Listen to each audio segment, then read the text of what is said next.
En el principio. Dice la leyenda que grande fue la sabiduría del rey Salomón, pero más grande la de ciertos maestros cuyos nombres ignoran los mortales. Uno de ellos fue Hiram Abid, el arquitecto del templo sagrado que mandó construir el propio Salomón en Jerusalén.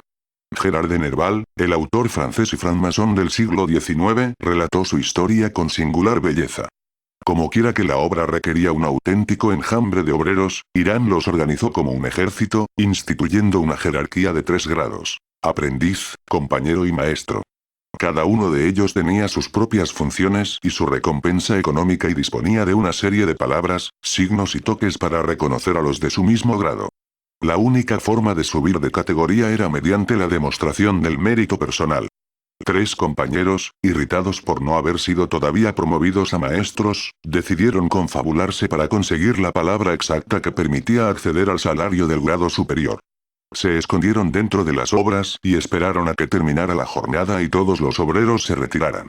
De acuerdo con su costumbre, Hiram recorría cada noche la obra para comprobar si se cumplían sus previsiones. Cuando iba a salir por la puerta del mediodía, se encontró con uno de los conjurados, que le amenazó con golpearlo si no le revelaba de inmediato la palabra secreta. El arquitecto se negó y le reprochó su actitud, por lo que el frustrado compañero le dio un golpe en la cabeza. Herido, Hiram corrió hacia la puerta de septentrión, donde se encontró con el segundo conspirador, que repitió la exigencia. Obtuvo la misma respuesta y también atacó a Hiram, que casi arrastrándose aún tuvo fuerzas para intentar huir por la puerta de oriente. Pero allí se agazapaba el tercero de los compañeros, que al cosechar idéntico resultado que los anteriores, propinó el golpe mortal a Hiram. Al darse cuenta de lo que habían hecho, los 3 asesinos recogieron el cadáver, lo trasladaron a las montañas cercanas y allí lo enterraron. Para reconocer el lugar, cortaron una rama de acacia y la plantaron sobre la tumba improvisada. Cuando Salomón descubrió que Hiram había desaparecido y nadie sabía de él, mandó a 9 maestros en su busca. Tras diversas peripecias, 3 de ellos llegaron junto a la rama de acacia, donde se pararon a descansar. Uno se apoyó en ella pensando que era lo bastante sólida para sujetarle. Sin embargo, la rama cedió bajo su peso, y se fijaron en que el terreno había sido removido recientemente. Los 3 maestros escarbaron y desenterraron el cuerpo de Hiram. Tras llorar su pérdida, decidieron llevar el cadáver ante Salomón, pero al intentar levantarlo comprobaron cómo la carne se desprendía de los huesos. En el idioma que utilizaban, la expresión "la carne deja el hueso" se decía con una sola palabra, así que los 3 maestros decidieron que a partir de entonces, esa sería la palabra de paso a su grado: tradición y antitradición. La mayor parte de los expertos en literatura asegura que a pesar de la aparente variedad de argumentos manejados por el hombre en sus relatos, en realidad estos pueden reducirse a uno solo: la eterna lucha del bien contra el mal. Incluso en la más desechable de las obras actuales, donde la ambigüedad, la confusión y la extravagancia suelen poseer mayor importancia que la calidad, la belleza o el ejemplo moral, el sentido último de las narraciones es el mismo. Se entiende el bien como todo aquello que beneficia al protagonista, por más que éste sea un ladrón, un farsante o incluso un asesino, frente al mal, que le perjudica. Se trata de una influencia evidente de la religión y la espiritualidad que durante miles de años dotó de sentido la vida de nuestros antepasados a través de diversas creencias. Con el triunfo de la razón en el siglo XVIII, la sociedad occidental comenzó un proceso de progresiva laicización, que poco a poco ha ido despojando a millones de personas de todo interés más allá de la ganancia económica y el incremento de las comodidades materiales. Sin embargo, en la actualidad, es en los países más desarrollados donde paradójicamente se producen mayor número de suicidios y enfermedades mentales con cuadros depresivos en la actualidad. La inversión en solidaridad, a través de las ONG, o en superstición, presuntos brujos y astrólogos, ha intentado llenar el hueco dejado por esa carencia de religiosidad. Estudiosos modernos como René Guénon y Julius Evola coinciden con autores de la antigüedad griega y egipcia a la hora de afirmar en sus escritos que existe una guerra secreta entre la tradición y la antitradición desde el principio de los tiempos, lo que en el fondo no es más que otra faceta del enfrentamiento entre el bien y el mal. Esa guerra es, en su opinión, el verdadero motor de los acontecimientos, y acaba dándole sentido a cualquier época o personaje de la historia si somos capaces de superar los prejuicios para ir más allá de las explicaciones convencionales y sacar a la luz el tenue rastro que da sentido a diferentes sucesos en apariencia sin conexión.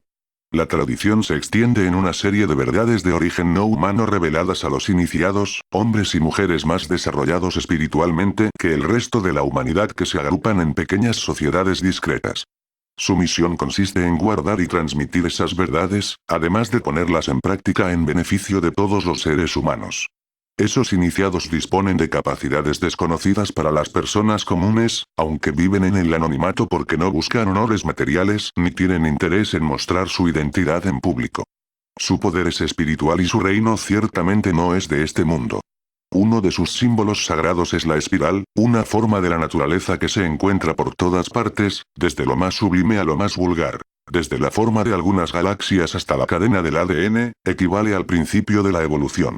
La antitradición utiliza las mismas verdades, pero en lugar de respetarlas tal y como son, las prostituye para aprovecharse de ellas y aplicarlas en exclusivo beneficio de los miembros de sus propias sociedades secretas. Estos tienen como objetivo principal la acumulación de riquezas y bienes materiales, el reconocimiento social y la práctica del poder personal sobre los demás. Para ello no dudan en manipular, explotar, traicionar e incluso sacrificar a los demás seres humanos en su afán por alcanzar y mantenerse en la cúspide de la hegemonía mundial. Uno de sus símbolos más característicos es el círculo, considerado como el símbolo geométrico perfecto porque no tiene en apariencia ni principio ni fin. Significa que lo que ahora está arriba pasará con el tiempo a estar abajo y viceversa, aunque el círculo permanezca siempre en el mismo lugar y equivale al principio de la revolución. El fin de la tradición va más allá de la simple existencia física y presupone la certeza de un espíritu inmortal como verdadero yo. El de la antitradición busca la satisfacción inmediata de un yo con minúscula, o mejor dicho de una serie de yoes de carácter personalista y cuyos intereses se circunscriben únicamente al plano material. Por lógica, ambas fuerzas están abocadas a un pulso en el que cada una de ellas utilizará sus propias armas. En el caso de la antitradición, uno de sus instrumentos favoritos es la mentira. No solo el engaño defendido con vehemencia, sino sobre todo, la inducción al error a partir de todo tipo de especulaciones y la mezcla de medias verdades con falsedades.